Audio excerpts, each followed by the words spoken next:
You ever think you're buying peace and quiet, but end up walking straight into a war? Yeah, that was me. My name's Jack Halpern, and about a year ago, I bought this old pine cabin just outside a town called Ridgefield. 120 years old, creaky floors, smoke-stained beams, the kind of place that feels like it's been waiting for someone to love it again. My plan was simple: restore it, breathe life back into the wood, live slow with my wife, Maggie. But peace didn't last long. It started on day 3. I was on the porch, scraping off some old paint, when I heard this sound, like a blender full of gravel, coming up my driveway. A beige golf cart comes skidding to a stop, and out steps a woman dressed like a suburban general. Hair so sharp you could slice bread with it. Behind her, a convoy of matching khaki soldiers. I thought maybe they were lost, or maybe delivering cookies. Nope. She squints up at me and goes, "Are you Jack Halpern?" I nod. "You can't do this," she snaps, pointing at my house like it insulted her personally. "Do what?" I ask, holding my scraper. "This construction, this monstrosity. You're violating 3 HOA codes." I blinked. "Ma'am, I'm not even in your HOA." That line hit her like holy water on a vampire. "That's where you're wrong," she hissed. "This lodge is my son's inheritance." I swear, even the birds went silent. I looked around, at the sagging porch, the raccoons in the rafters, and said, "Well, if this is what you're leaving him, you might want to rewrite your will." Her beige platoon gasped like I'd slapped the Pope. She turned purple, sputtering about community standards and respect. I stood there smiling, because sometimes sarcasm is safer than shouting. When she left, she plastered my porch with bright orange violation stickers, like she was tagging a crime scene. That was the day I learned who she was. Linda Forrester, president of the Whispering Hills HOA, self-declared guardian of the neighborhood. I figured she'd calm down. She didn't. Next morning, I walked out to find my driveway chained shut.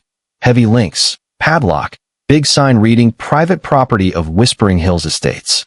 No trespassing. She'd literally trapped me in my own yard. I tugged on the chain, solid. That cold, angry calm hit me, the kind you get when someone crosses from annoying into dangerous. Then her enforcer shows up, a linebacker in khaki, sunglasses too small for his head. "Can't you read the sign, pal?" he grunts. "I can't," I say. "The spelling's off, but I get the point. Problem is, it's on my land." He smirks. "Not anymore. President Forrester's orders.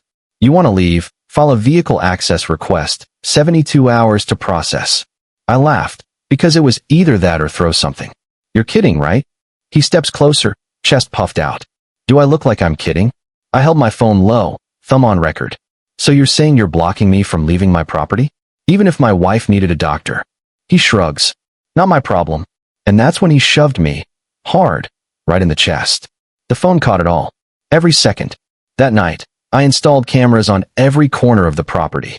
Next day, I sent the video to my brother Nate. He's a lawyer with a taste for payback. "You're sitting on gold," he said. "Keep recording. These people are digging their own grave." Sure enough, 2 days later, I get a stack of official documents from the HOA claiming they're suing me for ownership rights, complete with county seals and legal jargon thicker than a phone book. But something felt off. I'd dealt with real permits before, wrong font, wrong ink, like a cheap Halloween costume pretending to be a lawyer. So I drove to the county clerk's office. The lady at the desk looks at it, frowns, types something into her computer. Then she leans over the counter and whispers, "Sir, this stamp is fake. None of this is real." I smiled. "Would you mind putting that in writing?" She nodded. "Oh, I'll do better. I'm sending this straight to the district attorney." Walking out of that office, I felt 10 feet tall. Linda had gone from bully to felon, and I had proof. But then came the night I realized this wasn't just a paper war. Around midnight, I was downstairs working on the fireplace when I heard a creak above me, a slow, deliberate step. Then the faint smell of something burning, not wood, oil. I grabbed my crowbar and headed upstairs. The master bedroom door was ajar. Inside, a small pile of rags was smoldering against a wall of sawdust. Next to it, a matchbook from a local gas station. And then I saw it. A deep saw cut through one of the main floor beams, halfway through the wood. They hadn't just tried to burn my house. They were trying to make it collapse. I ran, got Maggie out, called 911. The fire department arrived, took notes, shrugged like it was teenagers messing around. but my cameras had caught a figure in a hoodie slipping away into the dark. I knew exactly whose orders they were following. After that, something inside me changed. Fear turned into fury. I wasn't going to be their victim. I was going to be their reckoning. Next morning, I went to see my neighbor, Tom, an old mechanic who'd been at war with the HOA for decades. "Tom," I said, "feel like helping with a community cleanup?" He grinned. "Does it involve pissing off Linda?"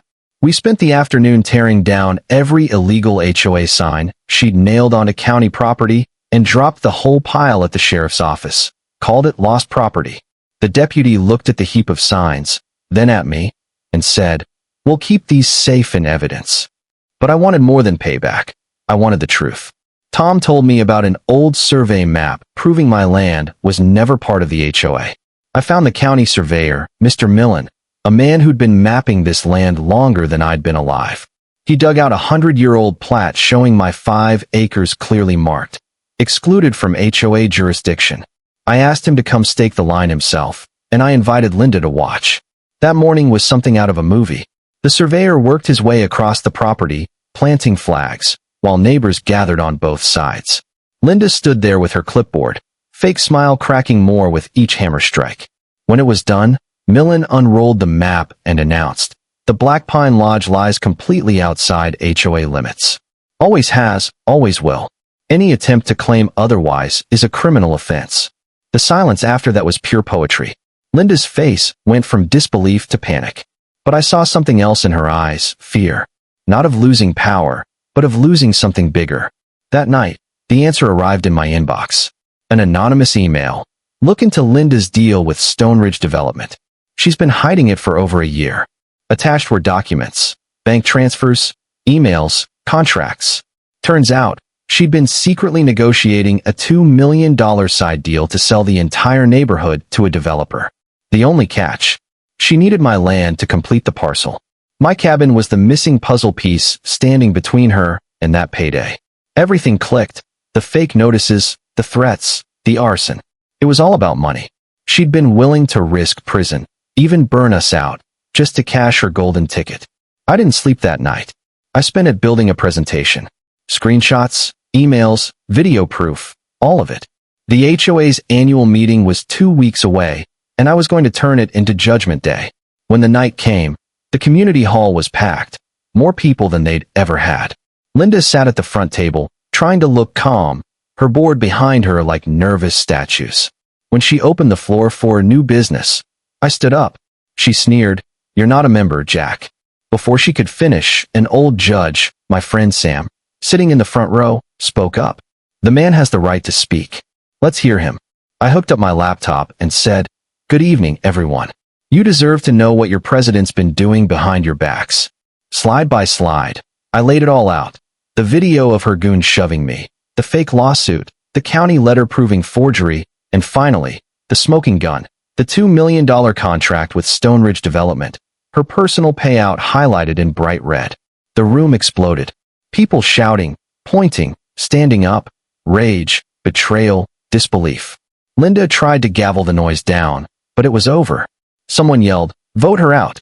Another shouted, "Vote to dissolve the HOA." Then the doors opened, and 2 sheriff's deputies walked in. One of them said calmly, "Mrs. Forrester, you need to come with us." She froze, pale as paper. They escorted her out while the room watched in stunned silence. The HOA was officially dissolved that night. Weeks later, I was on my porch, fresh paint, new piece, when a sheriff's van pulled up. Out stepped Linda, on probation, handed a bucket of paint and a scraper.